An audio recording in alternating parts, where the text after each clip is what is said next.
Hello, my name is Sam and welcome to BrainTech. In this video, I will show you how to reverse a video on TikTok or how to make reverse video on TikTok.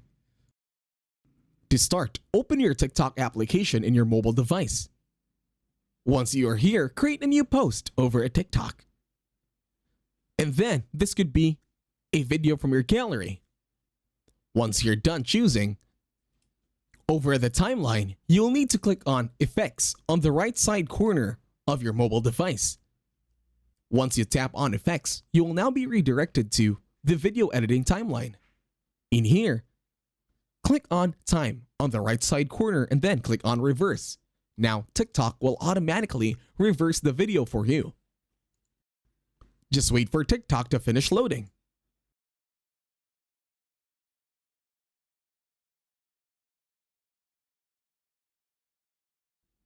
And as you can see when you play it over at playback, you will now see that the video is now on reverse.